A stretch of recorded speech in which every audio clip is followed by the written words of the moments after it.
Good afternoon, ladies and gentlemen of the board. My name is Drew Krause, and I'll be your presenter today for the overview of Cascadia Behavioral Healthcare. I appreciate your attendance in today's meeting, and I hope that this is a very informative session for you. I plan to review quite a few topics with Cascadia to help you get to better know Cascadia as an organization, but also have key takeaways from today's meeting. Let's get started. We will start out with a quick company overview for Cascadia Behavioral Healthcare before we dive into the material. We do employ over 900 employees that serve the community for which they live in. It is important to note, however, that we are classified as a major nonprofit 501c3 healthcare provider in Oregon. We operate over 75 locations here in Multnomah, Clackamas, Washington, Mary, and Lane counties. It's important to note, with serving such a wide range here in Oregon, that we do normally help around 15,000 people each year that live with either mental health, addictions, or homeless challenges that come about. It is also important to note that some of our clients can have a combination of either two or all three of these challenges that support the condition for which they came into us. As we continue to provide support to them, we do also have supportive housing and permanent housing that is available to more than 600 individuals for which we serve. Looking at our executive agenda, we will cover quite a few topics today for Cascadia. We'll begin with the company values that are the mission, the values, and the vision, and we'll also look at how Cascadia creates value here in the community. We'll go over the senior management positions and how they contribute to the organization. We'll look at the corporate structure and how it's currently set up. We'll also review the organizational domain and environment for which Cascadia operates in as it ties into the structure. We'll review the culture that we've established, our services and programs that we do have for our clients for which we serve, the challenges for which Cascadia currently faces, and then we'll end with a brief wrap-up to cover all the material that we've gone over today. I look forward to exploring all this with you, and we'll get started.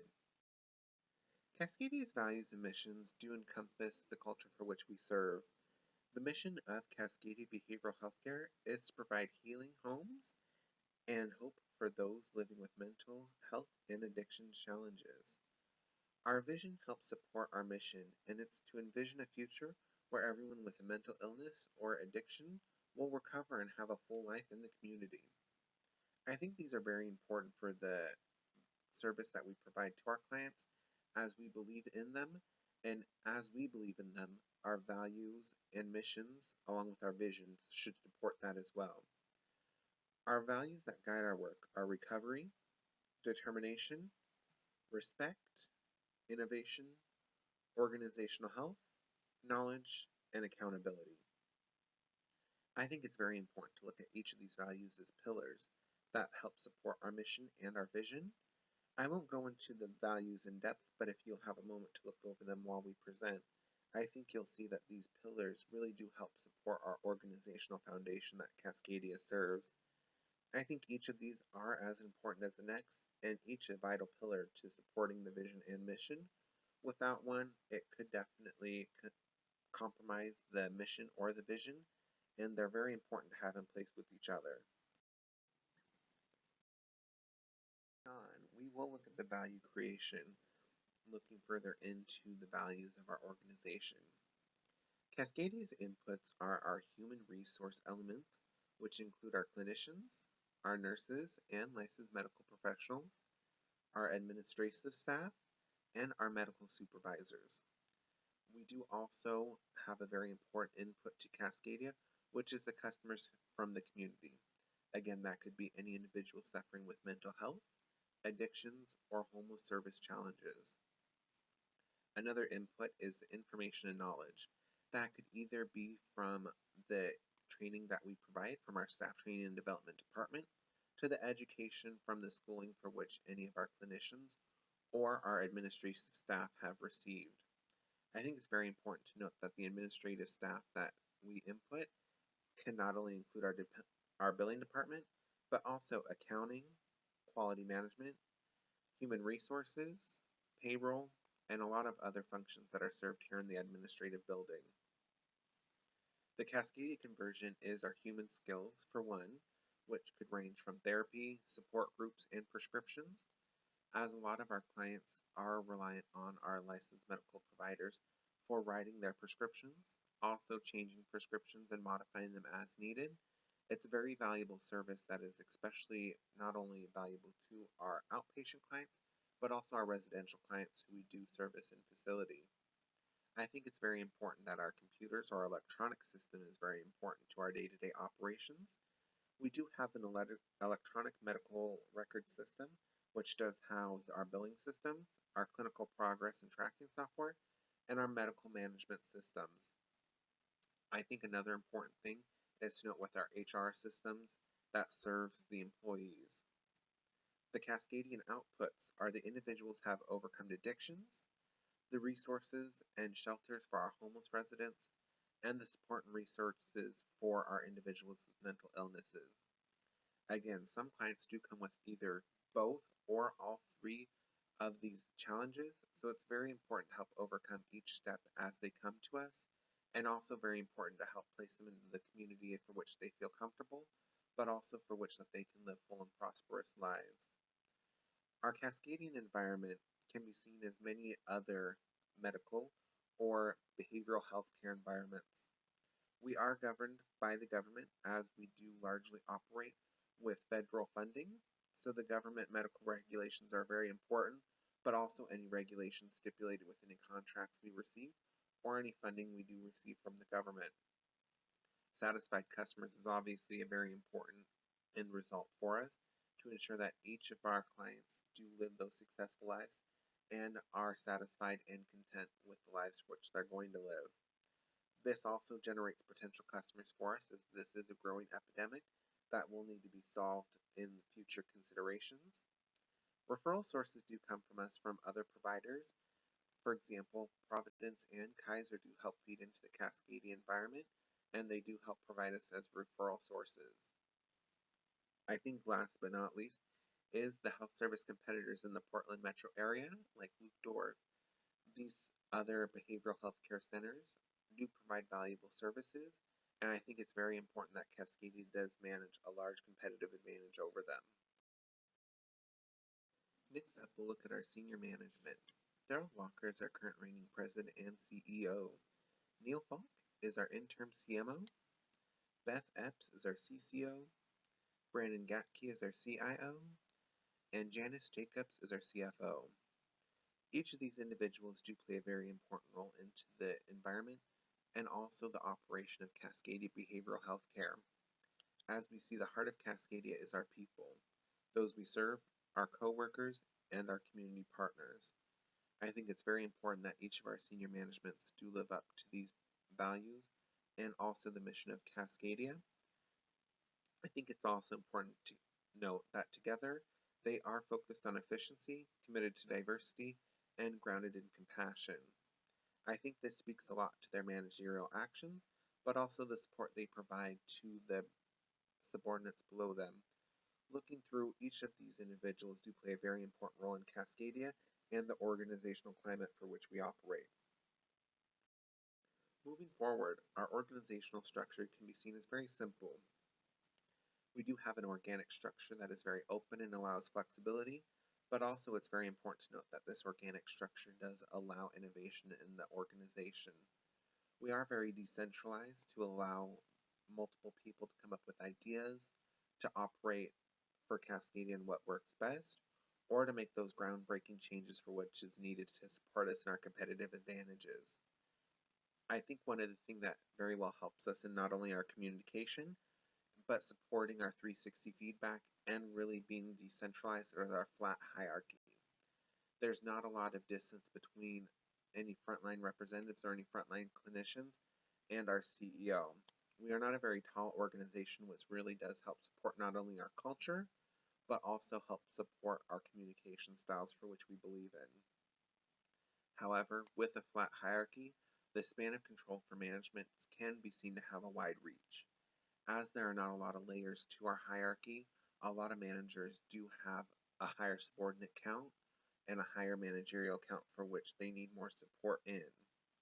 I think it's important to see that with a flat hierarchy, making it taller will also help risk and put us in danger of losing some of our organizational norms and cultures, but also help in the breakdown of the communication, which is not something we look for. I think the span of control is one of the things that should be focused on, but also at times can work depending on how many employees a manager does have or how regularly they need checkups. Looking into the environment and domain of Cascadia, as mentioned before, the population includes people suffering with mental illness, individuals suffering with addictions, and the homeless. We can define the environment that Cascadia operates in as behavioral health care. It's very important to look at what behavioral health care differs from just regular health care. As seen in the parentheses below, behavioral health care is an umbrella term and refers to a continuum of services for individuals at risk of or suffering from mental, behavioral, or addiction disorders. I think as these disorders grow in the community, that's not only known as Portland, but in the society for which we live in here in the US, it is a growing epidemic which deserves immediate attention. Now, our organizational domain can actually be seen as a few things. Domains are for which we operate in, and as described in the text for which we've reviewed, mental health, residential counseling can be one. We also do offer mental health outpatient counseling, gambling addictions for outpatient, homeless services, substance abuse addictions for outpatient counseling, and our peer wellness support. Each of these do play a very important role in our organizational domain and environment and should each be counted for just as the other. Next up, we'll look at our culture here that Cascadia Behavioral Health Care fosters and takes large pride in. The culture that we serve revolves largely around the care that we provide to our clients, taking pride in the care that we provide to those clients, and around promoting diversity through not only our clients but our staff. I think it's important that our culture does tie closely into our mission and our vision. Taking pride in that care that we provide means that we operate with norms that promote quality care, diversity, and emphasis with putting the client first. I think it's very important to see that through each of our clients that we do serve, making sure that their needs are taken care of and making sure that everything is put first for them is something that's very important to not only our CEO, but also very important to those clinicians that serve them and their managers that support those clinicians. I think in order for us to support our values and our missions, that our culture and our norms do have to support those as well to foster that community of individuals who really do care about their clients. These norms that I speak of can be seen in everyday practices and identifying gaps that arise to prevent us from providing the best care possible to those clients. I think through the culture, we have fostered a very open communication for not only clients to their clinicians, but also internally for every employee that works in Cascadia. I think communication is a very large part of what serves and helps really put us in a competitive advantage, but also helps each of our clinicians get along with their clients, but helps coworkers really bond together in the real value that they're putting into their community. As we've gone through the presentation, you've heard a lot about different services that we offer here at Cascadia Behavioral Healthcare, but it's very important that we do look at each of the services individually and give you a quick overview so you have a better understanding. Cascadia does operate community and clinic-based mental health and addiction services. It's important to know that both of these do operate at an outpatient facility, but also for our mental health clientele who do need round-the-clock support, we do offer residential facilities as well. Both of these facilities do offer best-in-class service to the clients for which they serve. We also do offer our peer wellness services to really bundle together with those mental health and addiction counseling. Our urgent and emergency services include an urgent walk-in facility, which does operate 24/7 and is available to those in crisis and emergency situations. We do offer homeless services as discussed to really help the growing homeless population here in the Portland metro area. Our forensics teams deal strictly with the individuals who do come out of the Oregon hospital down in Salem, but also to those that do get recently released from jail with a conviction of relating to mental health or addictions. It's very important that we provide support to those in either the Oregon hospital or to those just recently released from jail as they make a transition back into the community. We do offer medical services as discussed, as we do employ a large line of licensed medical professionals to help provide support in many of our locations. And last but not least is our housing development, which can tie back in with our homeless services. Housing development, as discussed in the overview, does help support over 600 clients with either supportive housing or permanent housing. We look into the services that we offer to also see our supportive programs. These supportive programs are contracts that are long term with Cascadia that really do help partner together Cascadia with those in our community. Cascadia's programs offer services that are unique to the communities for people for which we serve, but also are created on a strong foundation of partnerships and collaborative efforts with other organizations dedicated to healthcare. As you can see to the right, this is a full list of programs for which we offer at Cascadia that partner with these organizations. It's very important that this partnership is a strong lifeline for Cascadia as we all have to serve together to make a better community. I think through each of these programs, as they tie into the services that we provide, that it really helps expand the services and expand the treatment and our visions to those for which we serve in Cascadia. Now that we've talked and gone over through a large majority of Cascadia's organizational overview, I think it's very important to look at the current challenges that we face as an organization. We can see a large turnover rate due to the low wages than in the national median for a lot of our positions. Acting as a healthcare nonprofit, we do unfortunately offer lower rates than a lot of those that can be found in the Portland metro area, which does lead to a large turnover for a lot of our clinicians, which also leads to a large caseload. Skipping ahead a little bit, we look to also decrease the caseloads due to increasing intakes. As we continue to grow in our organization, we do have an ever increasing intake population which comes in, either new or returning clients. Unfortunately, due to this large turnover rate, that does lead to a gap in positions, which leads into larger caseloads. Lastly, we do want to look at increasing supporters in our donation revenue. As we continue to operate, one thing that's very important to us in helping us in our financial stability is those in the community that give. We do look to generally increase the donations for which come in, but also look to increase those who serve Cascadia and those who support us as stakeholders. In conclusion, Cascadia is still growing as one of the largest behavioral healthcare nonprofits in Oregon. Cascadia has an organic structure that is decentralized and has a flat hierarchy. This helps not only promote our mission and values, but also helps promote the open communication and cultural norms for which we've established in the past. The operation of programs and services is our main lifeline to the Cascadia way of life.